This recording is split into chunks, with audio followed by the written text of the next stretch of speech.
जैन साथियों, पूरे देश से मजदूरों को उनके उनके जिलों से, उनके घरों से निकलकर दूसरे अपने गृह राज्य में जाने की खबरें आ रही हैं। लाखों की संख्या में इस वक्त मजदूर सड़कों पर हैं। वो अपने परिवार के साथ, छोटे छोटे बच्चों के साथ या रेलवे ट्रैक पे निकल चुके हैं, या हाईवे पे निकल चुके हैं, ट्रकों से जा रहे हैं, या फिर अपने निजी साधनों से जाने का प्रयास कर रहे हैं, और उनको जगह जगह रोका भी जा रहा है। हम लोगों ने कल खबर देखी कि राजस्थान और उत्तर प्रदेश के बॉर्डर पे आगरा के पास यूपी पुलिस और राजस्थान पुलिस इस बात को लेकर आपस में झगड़ गई, लड़ाई करने लगी कि हम, उत्तर प्रदेश पुलिस ने कहा कि हम राजस्थान से पैदल आने वाले जो लोग थे, उनको, जो मजदूर थे, जो मजबूरी में इस मुसीबत की घड़ी में पैदल चल के आ रहे थे, उनको भी प्रवेश करने से रोक दिया। पूरे देश में जान जोखिम में डालकर मजदूर, गरीब आदमी अपने अपने घरों को निकल पड़ा है, पैदल चलने के लिए वो मजबूर है। लेकिन अगर केंद्र सरकार की बात करें, अगर रेल मंत्रालय की बात करें, तो रोज नए जुमले लेके आ जाता है, रोज नए झूठ बोलने के लिए सामने आ जाते हैं। अब मैंने कल देखा कि पीयूष गोयल जी, जो रेल मंत्री हैं, वो कह रहे हैं कि वो 300 ट्रेन चलाने के लिए तैयार है। ताली बजाओ सब लोग, ताली बजाइए, थाली बजाइए, 300 ट्रेन चलेगी। अरे भाई, रेल मंत्रालय के पास, रेलवे के पास 19,000 ट्रेन प्रतिदिन चलाने की क्षमता है।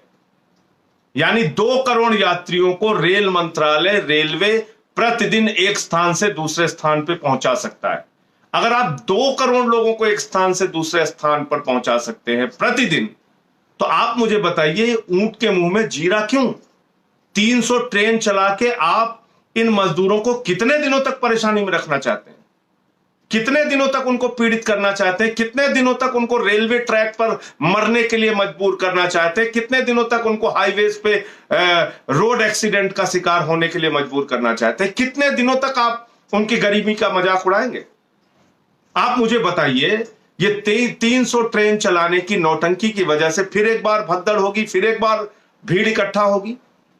आप सीधे सीधे 19,000 ट्रेन आपके पास है। मैं मानता हूं, अगर पूरे हिंदुस्तान में 50 लाख मजदूर भी इस मुसीबत की घड़ी में अपने घर जाना चाहते होंगे, तो एक दिन के अंदर रेल मंत्रालय और पीयूष गोयल और रेलवे, उनका विभाग, एक दिन में सारे मजदूरों को उनके घर पहुंचा सकता है। एक दिन के अंदर। यात्रा के, रेल के चलने में जो समय लगे वो एक अलग विषय है, लेकिन एक दिन के निर्णय में अगर 19,000 ट्रेनों को चलाने का निर्णय ले लिया जाए, और अधिकतम आप सोशल डिस्टेंसिंग का भी खूब पालन कीजिए, 50 लाख मजदूरों को भी, क्योंकि जब यात्री चलते हैं 2 करोड़, तो उसमें तमाम होता है, व्यापारी भी होता है, घूमने जाने वाले भी लोग होते हैं, स्टूडेंट्स भी होते हैं, तमाम तरीके के। इस समय लॉकडाउन की स्थिति है, तो आप ये मान के चलिए कि सिर्फ और सिर्फ मजदूर, गरीब, पीड़ित लोग जो इस समय अपने घर जाना चाहते हैं, उनकी संख्या अधिकतम 50 लाख से ज्यादा नहीं। और अगर रेल मंत्रालय चाहे तो 19,000 ट्रेनें उसके पास एक दिन चलाने की है, वो एक दिन में सारे मजदूरों को उनके घर पहुंचा सकता है, लेकिन नहीं करेगा। गरीब आदमी को और पीड़ा में झोंकना है, खाली बड़ी बड़ी बातें करना है, जुमला बोलना है, ताली थाली बजवाना है, लेकिन उनके मदद के लिए कभी आगे नहीं आना है। ये जो सबसे बड़ी चीज सामने देखने को मिल रही है, ये जो रवैया केंद्र सरकार का देखने को मिल रहा है, ये बहुत दुर्भाग्यपूर्ण है। हवाई जहाज से आप विदेशों से लोगों को बुला सकते हैं, चलिए आपने बुलाया, अच्छी बात है, जो भारतीय विदेश में फंसे थे। आपने अभी फिर से एक बार वंदे मातरम मिशन शुरू कर दिया है विदेशों से हिंदुस्तान लोगों को लाने के लिए, अच्छी बात है। आपने कोटा में फंसे हुए स्टूडेंट्स को अपने अपने राज्यों में, वहां की सरकारें लेके गई, उसकी आपने अनुमति दी, अच्छी बात है। इन मजदूरों के बारे में कब सोचेंगे, कब जगेंगे आप? 16 लोगों की ट्रैक पे जान चली गई औरंगाबाद में, 42 लोगों की रोड एक्सीडेंट में जान चली गई। उनके लिए आपके पास पैसा नहीं है, उनके लिए कोई योजना नहीं है। 68,000 करोड़ रुपए नीरव मोदी, मेहुल चौकसी जैसे 50 पूंजीपतियों का ये, मजदूरों को जब पैकेज देने की बात आती है, पैसा देने की बात आती है, तो सरकार हाथ खड़े कर लेती है। ये कैसी सरकार इस देश के अंदर चल रही है? आप मुझे बताइए, एक व्यक्ति पे अगर 1,000 रुपए का भी खर्चा आप मान लीजिए, और मान लीजिए कि 50 लाख मजदूर अपने घर जाना चाहते हैं, तो कितना खर्चा आएगा? मात्र 500 करोड़ रुपए। पीएम केयर्स में हजारों करोड़ रुपए लोगों ने चंदा दे दिया है। 30 लाख करोड़ रुपए का देश का बजट है, देश की सरकार का बजट 30 लाख करोड़ रुपए है। उस 30 लाख करोड़ रुपए में से 500 करोड़ रुपए का पैकेज भी इन गरीब मजदूरों के लिए नहीं निकल सकता है। इन गरीब मजदूरों को उनके घर पहुंचाने के लिए 500 करोड़ का इंतजाम सरकार नहीं कर सकती है। वो सरकार जो गुजरात के अंदर 190 करोड़ रुपए का रूपानी मुख्यमंत्री के लिए जहाज खरीदती है, 190 करोड़ रुपए का जहाज खरीदने का पैसा आपके पास है, अनाप शनाप खर्च करने का पैसा आपके पास है, हजारों करोड़ रुपए लुटाने बहाने का पैसा आपके पास है, 68,000 करोड़ रुपए पूंजीपतियों का माफ करने का पैसा आपके पास है। इन लाखों मजदूरों के लिए जो पैदल चलने के लिए मजबूर हैं, जिनके पैर में चप्पल नहीं है, छोटे छोटे बच्चों को लेके वो लोग चल रहे हैं, नमक रोटी खा के चल रहे हैं, चटनी रोटी खा के चल रहे हैं, रास्ते में उनकी जान चली जा रही है, उनके लिए 500 करोड़ रुपए का इंतजाम ये सरकार नहीं कर सकती है। और मुझे तो समझ में नहीं आता कि किस तरह से घोषणाएं करती है ये सरकार। रेल मंत्री, मेरी गणित समझा दे रेल मंत्री जी, वो अपने आप को कहते हैं वो सीए हैं, बहुत पढ़े लिखे हैं, मुझे जरा समझाइए। मैं एक वीडियो दिखा रहा हूं, आप सूरत से आने वाला मजदूर है, इसको सुन लीजिए, आप सुनिए। आपका सूरत से क्या करते थे आप? वो कपड़ा बिनाई करता हूँ। आपका टिकट कितने का है? 650 का। तो 150 रुपए ज्यादा?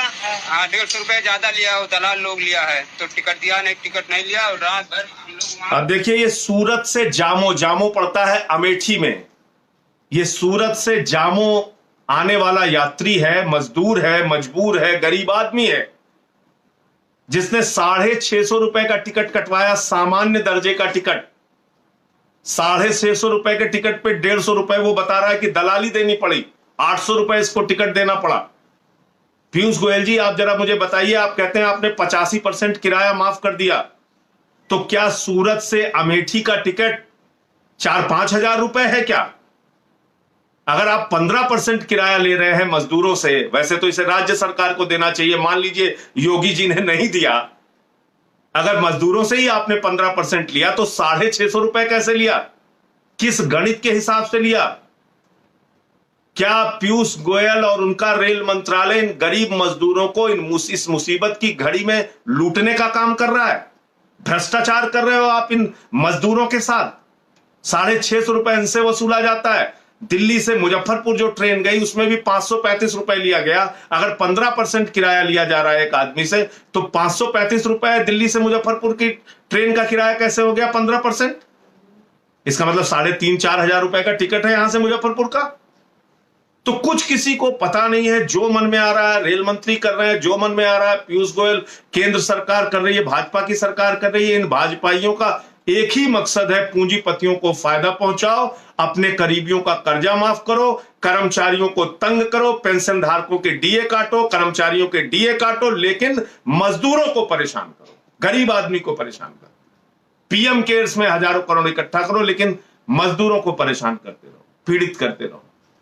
तो मैं समझता हूं कि आज इसके खिलाफ सबको एकजुट होकर आवाज उठाने की जरूरत है। ये मजदूर भाई जो पीड़ित हैं, परेशान हैं, जिनका शोषण हो रहा है, हमने देखा अभी कुछ दिन पहले सूरत के अंदर झारखंड जाने वाले कुछ लोगों से 1,16,000 रुपए वहां के भाजपा नेता ने वसूल कर लिया और टिकट भी नहीं दिया।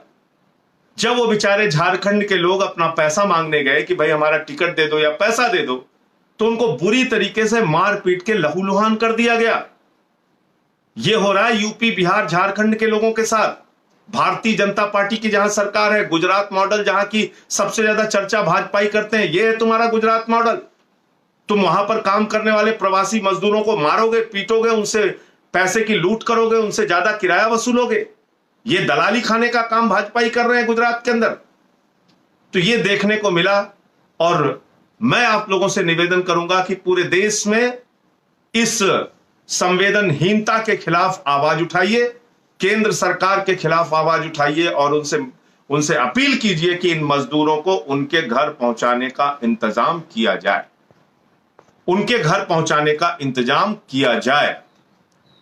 इसके अलावा कोई आज उत्तर प्रदेश के अंदर आम आदमी पार्टी की जितनी इकाई है, सभी जिलों के अंदर हमारे साथी उपवास पे बैठे हैं दिन भर के, और वहां मसला यह है कि योगी आदित्यनाथ ने ये जो 1200 किलोमीटर पैदल चल के यात्री लोग मजदूर अपने घर जा रहे हैं, उन मजदूरों का, श्रमिकों का कानून ही बदल दिया। कह दिया 3 साल तक श्रम कानूनों में पूरी तरह की ढील, और 12 घंटे भी उनसे कोई मालिक चाहे उनका तो काम करा सकता है। अब आप मुझे जरा बताइए कि एक तरफ तो वो बेचारे इतने मजबूर हैं कि 1200 किलोमीटर, 1000 किलोमीटर, 800 किलोमीटर पैदल चल के जा रहे हैं, और उन्हीं श्रमिकों के खिलाफ भाजपा सरकार की ये सोच है, योगी बाबा की ये सोच है कि उन्होंने श्रम कानूनों में बदलाव कर दिया। मध्य प्रदेश के अंदर, उत्तर प्रदेश के अंदर 3 साल के लिए श्रम कानून स्थगित कर दिए गए। गजब हाल है। आपको कोई और नहीं मिला शोषण करने के लिए, सिर्फ मजदूर, पीड़ित करने के लिए सिर्फ मजदूर, सड़क पे मरने के लिए सिर्फ मजदूर, पटरी पे मरने के लिए सिर्फ मजदूर, और कानूनों में बदलाव, उनका शोषण करने के लिए सिर्फ मजदूर वर्ग आपको मिला। तो ये हमारे जो ढोंगी बाबा हैं उनकी एक नापाक कोशिश है, जिसके खिलाफ आज उत्तर प्रदेश की हमारी पार्टी की इकाई हर जिले में उपवास कर रही है और ज्ञापन भेज रही है योगी आदित्यनाथ को। आप सभी साथियों के जज्बे को सलाम है। हम मजदूरों की आवाज उठाते रहे हैं, उठाते रहेंगे। बिहार के साथियों से भी कल चर्चा हुई है। बिहार के साथी भी अपने अपने जिले के अंदर लोकतांत्रिक ढंग से अपने घर पर ही बैठ के अपना विरोध दर्ज कराएंगे, और नीतीश कुमार की सरकार को इस बात के लिए मजबूर करेंगे कि जो मजदूर मजबूरी में, गरीबी में, आर्थिक तंगी के कारण फंसे हैं दूसरे राज्यों में और वो बिहार आना चाहते हैं, अपने घर आना चाहते हैं, उनको बुलाने का इंतजाम बिहार की नीतीश सरकार करे। इस बात के लिए वो लोग भी अपने स्तर पर प्रयास करेंगे, आंदोलन करेंगे। मैं आप सबको निवेदन करता हूं, विनती करता हूं पुनः कि आप लोग इन मजदूरों की, इन मजबूरों की, इन गरीबों की आवाज को बुलंद करें। जय हिंद, इंकलाब जिंदाबाद। मीम न्यूज वेब ताज़ा तरीन खबरों के लिए सब्सक्राइब करें हमारा चैनल।